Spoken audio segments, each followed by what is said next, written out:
is she? I don't know where she is. Where is Savannah? No. Where did you go with her? I know you're not that cruel inside. I'm begging you, Lee. Just tell us. I don't know where she is. On the afternoon of the 2nd of August 2017, in Jacksonville, Florida, a missing person case quickly escalated into a shocking murder investigation. The victim was Savannah Gold, a young employee at Bonefish Grill. The man who soon came under suspicion was Lee Radaker, a manager at the restaurant and someone who had been romantically involved with her. I'll stay right out here.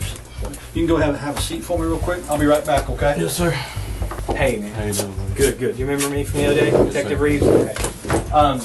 This is my partner, Detective Staley. So, Savannah, you said that you knew her and you guys had, you knew her from work. I mean, just kind of fill me in with that. How long have you known her? Like I said, I've known her obviously since she started working there. I would say probably about 8 months ago, we started hanging out outside of work. And at the time, I had a girlfriend. But we kind of connected, me and Savannah. So we hung out a little bit here and there. Got pretty close. We come from, I guess, somewhat similar backgrounds, I guess you should say.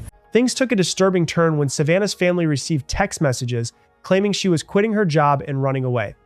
But the messages were filled with strange wording and unusual errors, immediately raising alarm. It felt as though someone else was behind the phone, attempting to rewrite her fate.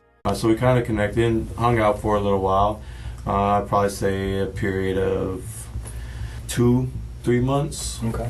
And then she started using drugs a lot. I did them with her a couple times, and then she started to get heavy into them. And Oh, gotcha. Okay. so I kind of just tried to take a step back and, put things off. And then probably a month or so ago, I saw Savannah at work and she looked healthy again. She gained a little bit of weight. We kind of were talking, here and there. We hung out a couple times. She came over to the house and, we just kicked back, drank a couple beers, watched movies, stuff like that. And then as we hung out, after a couple times, she brought drugs over. I told her, I was like, you're doing really good. You can't, you shouldn't be doing it again. I think we moved too fast. Split mutual ways. Mutual. Right. Yeah. And that was the last time that we text. Okay. When was that? Yeah. When was that? It was probably 2-3 weeks ago. Okay. Sometime in July. Right. Yeah, and I think that's one of the things you said was that was the last time that you had contact with her. Yes. As far as, I don't want to put words in your mouth, so I mean you correct me. That was the last time that I texted her. Yeah, text or a phone call or messenger or anything like that. 2 to 3 weeks ago. Yeah. Okay. And then the last time, when was the last time you saw her? This is what I was a bit. I didn't tell you the truth when we talked at Bonefish. Okay. Last time I saw her was Wednesday afternoon. Okay. I heard that she has been basically telling a lot of people at work that we hooked up a bunch, like a couple days before that. Yeah. So I met her in the parking lot at Bonefish. When was this? Wednesday afternoon. Okay. Well, do you know what time or about? It was about 5:30. Okay. I parked and I said, "Hey, can I talk to you for a second?" And she said, "Yeah, what's up?" And I was like, "I heard you've been saying some things about me and you continuing to hang out, and that we're boyfriend and girlfriend." And she asked me, she said, "Can I come sit in the car? Because I just did some heroin and I'm a little paranoid." The turning point came from surveillance footage in the Bonefish Grill parking lot. The video showed Savannah entering a silver car, and within seconds, the vehicle began shaking violently. The door was forced open and slammed shut repeatedly. In the heavy Florida heat, that brief moment revealed something far more sinister than a simple disappearance. So she came inside in the car, and I explained to her the situation. I told her that servers at Bonefish were coming to me and telling me that you're telling people when you're out that we're boyfriend and girlfriend. And I said, I need you to stop, because for one, it's jeopardizing my job. We agreed to, split, stop talking mutually and just move on. But it was nothing more than that. And she said, I'm going to do what I want. I didn't tell anybody anything. At that point, I got out and I punctured the hole in the tire. And I said, no, stop. And I said, don't do it again, or next time it's gonna be worse. It's gonna be your windows. At that point, she had her phone in her hand. She got out of the car and walked towards the main entrance from San Jose. And it looked like she was either texting or calling somebody. Okay. Because as she started walking towards there's an entrance to the plaza. She was walking maybe towards this way. Mm-hmm. And I would say an older model Ford pickup, green. Okay. Drove past me and around, and she got in. Okay. How long do you think it was between the time that she got out and started using her phone till that green truck pulled up? Maybe 5 minutes. Okay. So wow. So if she called somebody, they got there in 5 minutes to pick her up? Well, I mean, like I said, it looked like she was going to call somebody, and that's when the green truck came around, and she got in. So she gets in the truck. What happened at that point? They drove back around, kind of looped around a little bit. Which way did they drive? So I guess they exited that way, and at that point, I left. Once investigators confirmed the car matched Lee Radaker's vehicle, he was quickly brought in for questioning. At first, Lee believed it was about something minor, but after nearly 90 minutes alone in silence, the room became suffocating. When the door finally opened, he realized the investigation was closing in on him. That was self-inflicted, actually.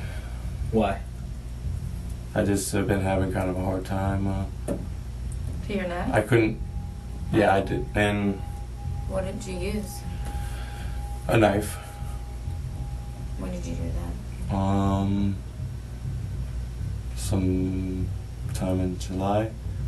You did that in July and it's still Yeah. bloody? Well, I kind of peel the scab here and there at work, hitting it on stuff like that. I peeled it last night working. And it was coming off a little bit today, so I peeled that a little bit. All right, let me see. But this was the same night. This one was just a lot worse Yeah. than this one was. Okay. And that was in July?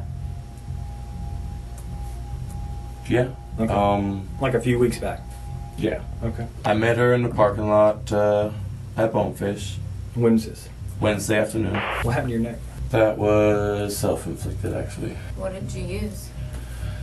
A knife. Could you see who the person in the truck was? The truck had fairly tinted windows. I saw a baseball cap. Yeah. You see a guy, girl, white, black? I couldn't really tell if it was a guy or a girl. Okay. I just remember seeing the truck drive and her get in. Yeah. And obviously I'm sitting in front and the truck drives right past me. Yeah. And I saw a baseball cap through the passenger window. Okay. But So did it seem like she knew the person? I mean, she got right in. Lee, why didn't you mention this before since we've been looking for this girl? I mean, don't you think that information I mean, is it important? definitely does. During the interrogation, Lee chose not to stay quiet. Instead, he talked excessively, far more than necessary. For simple questions, he gave long, detailed answers, adding unnecessary context and emotion. This attempt to appear natural only exposed the mindset of someone trying desperately to control the narrative before it unraveled. And I regret, obviously, not saying anything before. So when I come up and talk to you yesterday, I'm not threatening. I'm talking to everybody up there. What? Why? Well, I just, I freaked out, to be honest with you. I mean, this girl's missing? yes. Okay, but you know she's been missing. I mean, you had to know. Obviously, I was the last one to see her, so Yeah. I was a little bit scared at that. How do you And- know you just said you weren't the last one to see her. You just said somebody in a truck. Well, I mean, the last one to see her at Bonefish. Okay. That the last one she's heard from. or Right. had contact with that anybody knows of. Sure. So where's Savannah right now? I don't know. Where would I find her? I don't know. That's my prime objective is to find her. Definitely. And here's a couple reasons I need to find her. One is I'm hoping that she's still alive. And that's really, I really do, I'm holding out for that. And if she's not alive, then I think she and her family are due that knowledge. I think they need some closure. So Where is she? I don't know where she is. Where is Savannah? I don't know. I need to know where Savannah is so I can don't let know her family where know. she is. You don't know because you had something done with her and you weren't involved in that part? I don't know. Tell me something. What can I work with? I told you the last time I saw her. But that's not true because we have proof. We have proof. And that's why we're sitting here, Lee. At this point, we need this for her.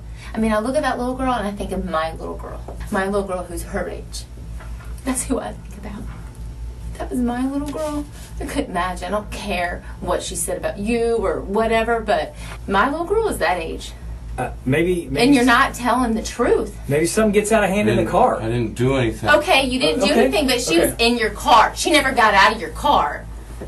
She never got out of your car, Lee. Lee began constructing an escape story, claiming Savannah left his car, made a call, and got into a green pickup truck. But the detectives didn't rush to challenge him.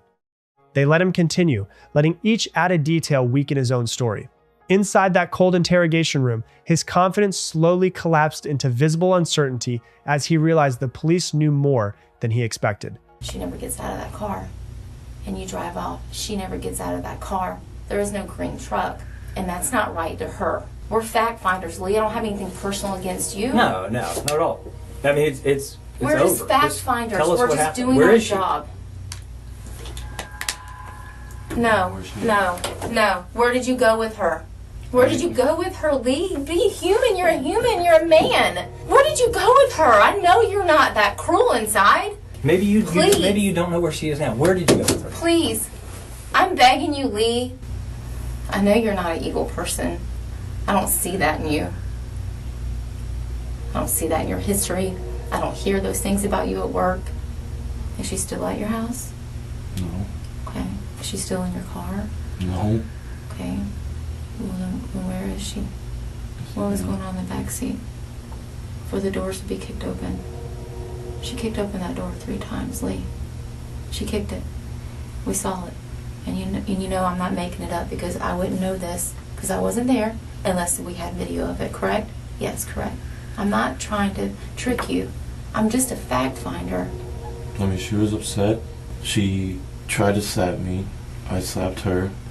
She went to get out. I grabbed her around her waist and said, "Where are you going? Why are you hitting me?" She calmed down and we left. Why would she leave with you after that? Why would she? I mean, we've gotten arguments plenty of times where she says she doesn't care what happens or anything like that. All right. Sometimes people do wrong things, right? Sometimes people make mistakes. It's what you do afterwards. I got a family that needs closure. They are now coming to the reality that she's no longer with us. Do you want people to remember you as a guy who said, okay, look, I'm going to do the right thing?